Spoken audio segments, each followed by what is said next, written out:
America. I'm your host, KrisAnne Hall. Today's topic is going to be the Electoral College.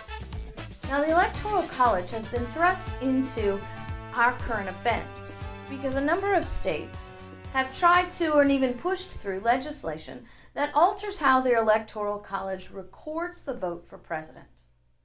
The movement is to alter the Electoral College to not choose based on the residencies of the state, but to choose based on a national popular vote. So whatever the national popular vote, the majority of the people in America choose to be president, these states have elected to create laws that says their Electoral College must choose the national popular vote. Now, just so you know where you stand, there are 11 states and Washington, D.C. And those 11 states are Oregon, California, Hawaii, Illinois, Massachusetts, Maryland, New Jersey, New York, Rhode Island, Vermont, and Washington. Now, in addition to these states that have actually already passed laws altering how their Electoral College works, we even have federal legislators that are trying to push forward bills to eliminate the Electoral College altogether as a constitutional amendment. Now, let's be clear. These 11 states and Washington, D.C. are not trying to eliminate the Electoral College. They're not violating the Constitution. What they're doing is they're dictating how their Electoral College is to vote. You see, Article 2, Section 2, Clauses 2 and 3, and the 12th Amendment of the Constitution of the United States requires states to establish electors that choose the president and the vice president of the United States.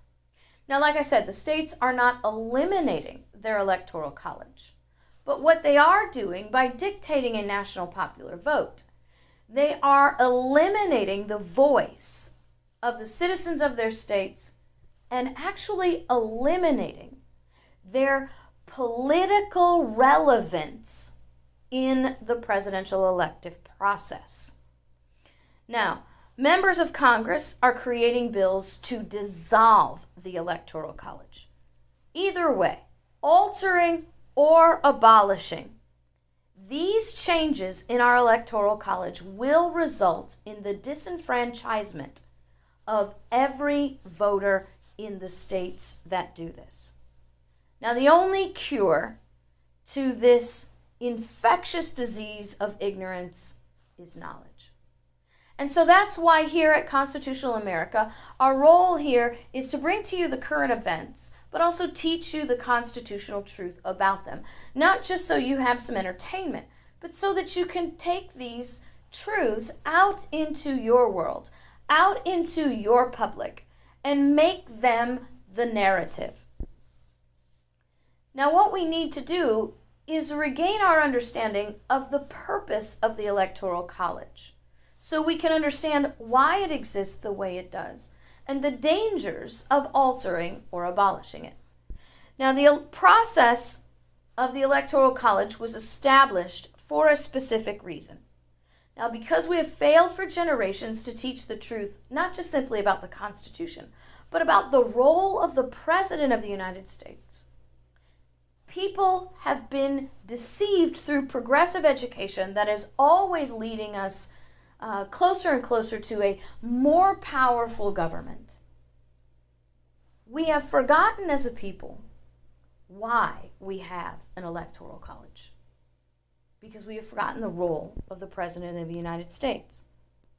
Many people, like Oregon Representative Alyssa Kenny-Geyer, believe that the Electoral College, and this is her quote, says, flawed and outdated. She says, and I quote, "The Electoral College does not fit the we the people and one person, one vote style of government."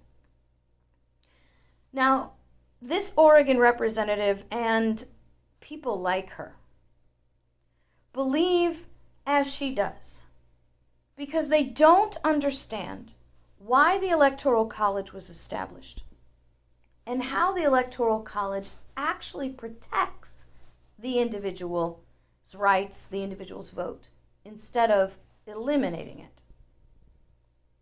You see, we are not a democracy. We don't operate on popular vote to create laws, and our federal government, being a constitutional republic, does not operate in the election of the president under a popular vote for a specific reason. Now, just by way of review, so we understand how this works, we have a bicameral Congress. We have a House of Representatives and a Senate. Now, the House of Representatives was designed to be elected by popular vote because the House of Representatives directly represents the people. So we have a lot more members of the House than we do of the Senate, because the Senate was designed to represent the states. Now, popular vote is how we elect our House representatives, because they're the direct representatives of the people. By district, popular vote, you get the House members, the direct representatives of the people. Now, originally, our senators were not elected by popular vote, because our senators, constitutionally speaking, are not representatives of the people. They are representatives of the state as a whole, which is why the Senate has 2 senators from each state. So you have equal representation in the Senate for every state in the Union. You have more House members because the House members represent the people directly. Now, this is relevant in our understanding because the Electoral College chooses the President of the United States. So the question was, why don't we elect the President of the United States by popular vote? Well, that's a simple answer is because the President of the United States is not a direct representative of the people. A survey of Article 2 of the Constitution, which delegates power to the President of the United States, gives us a better understanding of the role of the President of the United States. You see, in Article 2, there is nothing and no power delegated to the office of the President that directly touches or represents the individual person. The President is the commander-in-chief of the military when there is a formal declaration of war. The President negotiates treaties, and the Senate ratifies those treaties. The President nominates cabinet members and Supreme Court justices, while the Senate confirms them.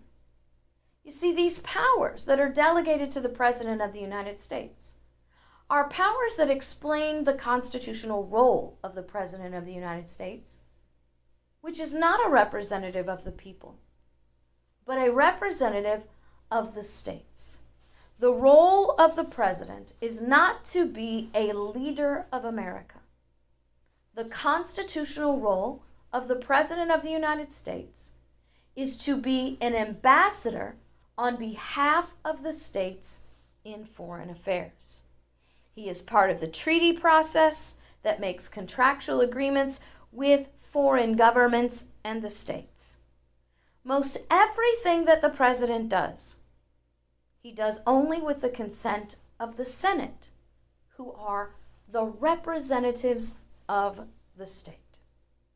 Now, the state's interests are to be represented by the Senates in war, in peace, in foreign matters, in appointments of cabinet members and judicial.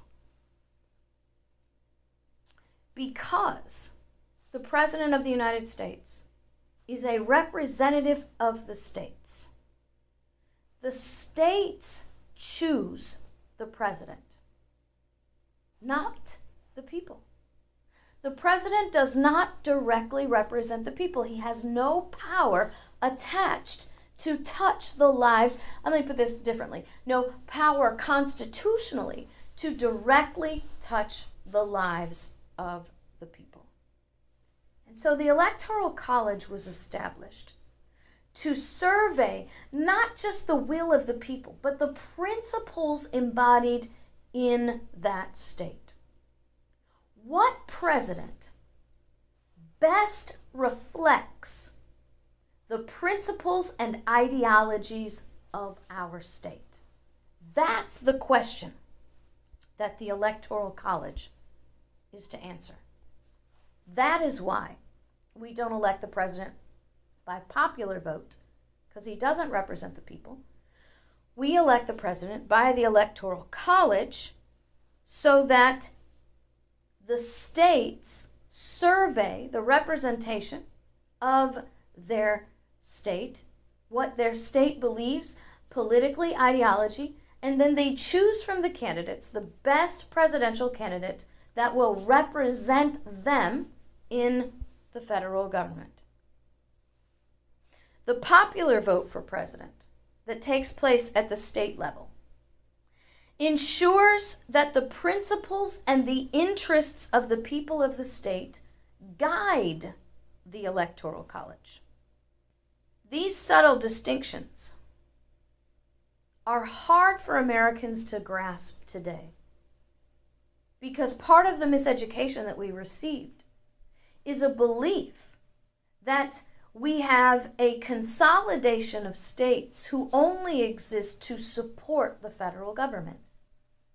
When in reality, we are not a consolidation of states, we are a union of separate, independent, sovereign governments. And the duty of the President of the United States is to represent those states.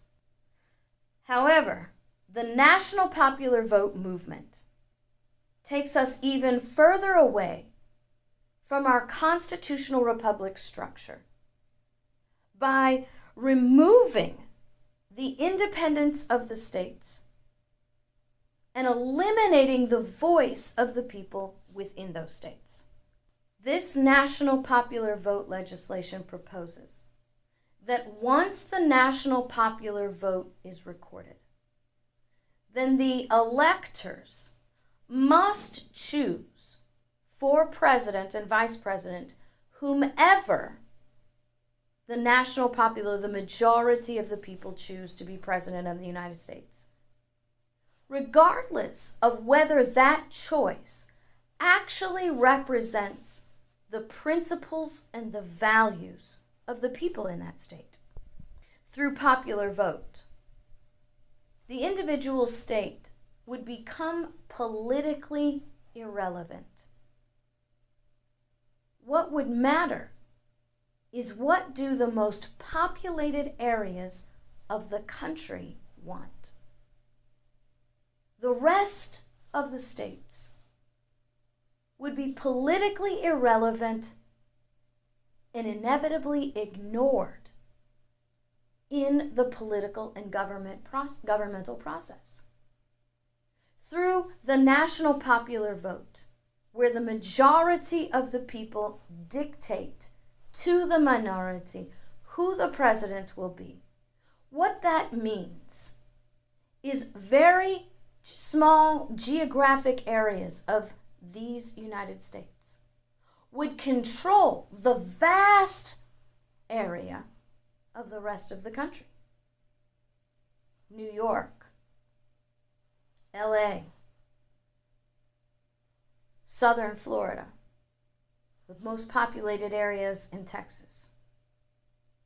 These few places would be the places that would elect the President of the United States. Your rural areas would become completely politically irrelevant. We would always have a president that reflected the values and the principles of New York City, Miami, and LA. Everybody else would be ignored. Now think about this from a political perspective. That would mean that the rural areas have to concede their voice and their choice to the most populated urban areas in America. If you were to do a political survey of political ideologies across America, you would see one of the greatest divides in America is not Republican and Democrat, but urban and rural. The Electoral College is established so that the densely populated areas do not rule over our rural areas, so that our rural areas have the same voice. That's the whole point of a constitutional republic. Equal representation regardless of population, so that the minority, whomever that minority reflects, always has a power, to the same power as the majority, to have a change in society. Now, if you think about this from an elective political process, and we're totally honest with ourselves about how this works, think about how campaigning works. Think about the last Democrat debate that we had. I mean, we're in a series of them now. I think it was actually the first one. Mayor Bloomberg did not even attend the Democrat debate in Iowa. Why do I even need to go there? He said, New Hampshire is more important. We need to conserve our resources, he said, to ensure that we get the big places, the places that really count. Now, what he said directs to us right away what I'm trying to teach to you with the national popular vote distinction. Bloomberg has said we don't need to waste our time on the rural areas. We need to concentrate our focus on the places that have the power. What does that mean? They have the population to create the majority voice for election. Throughout the year in government, that's how it will work as well. You know how politicians buy votes. Everybody buys votes. Not by sometimes by handing out money, but sometimes by handing out federal grants, sometimes by funding programs. The federal government, there will be no need for Congress or the president to direct any money to the sparsely populated areas, to the rural areas, or anywhere in the United States except for New York, LA, southern Florida, and the most populated places in Texas. These few places will now have every attention and every funding from the federal government. Everyone else will be ignored. The rest of the population of America, through national popular vote, will simply become the producers to benefit these small areas. Because all the money you send to Washington, D.C. is not coming back to you. They don't need your vote anymore. It will go to New York, southern Florida, LA, and the most populated parts of Texas. Period. The lesser populated states' only purpose in the Union would be to enrich the states that really matter in the popular vote. Charles Cotesworth Pinckney, a delegate to the Constitutional Convention, summed up what is not only the popular belief of the delegates, but would become the controlling belief establishing Article 2, Section 1, Clauses 2 and 3 of the Constitution.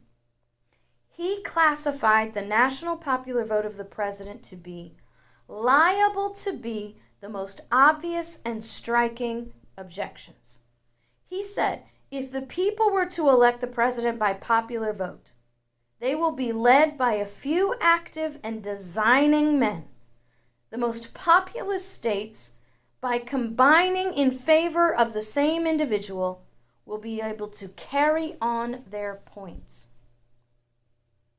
Not only will the states be silenced in their political affairs nationally and in foreign negotiations and trade, right? Why are you going to negotiate a trade treaty that benefits the whole union as a whole? You only have to worry about whether it benefits a few states. Everybody else can be ignored.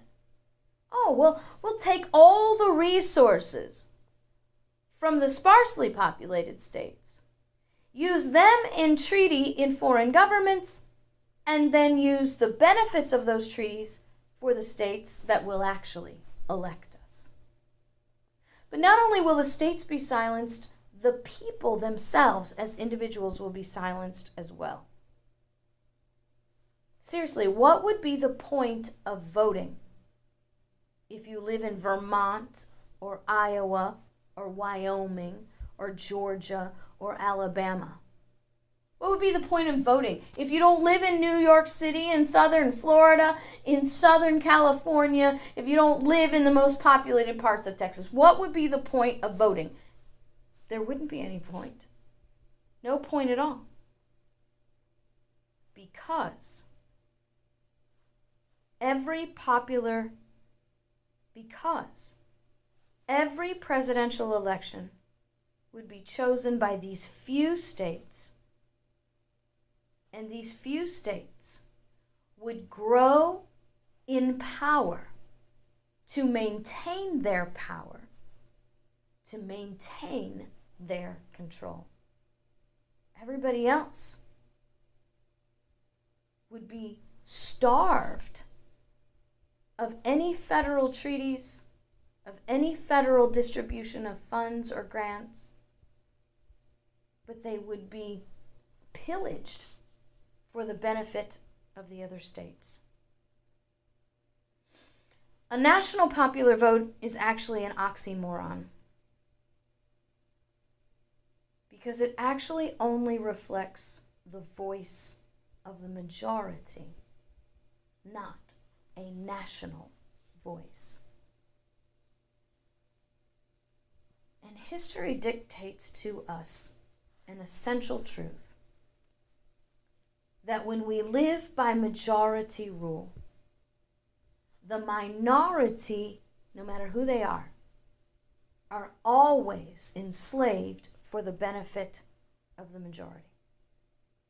A national popular vote is the same mentality that established and maintained slavery in countries for decades.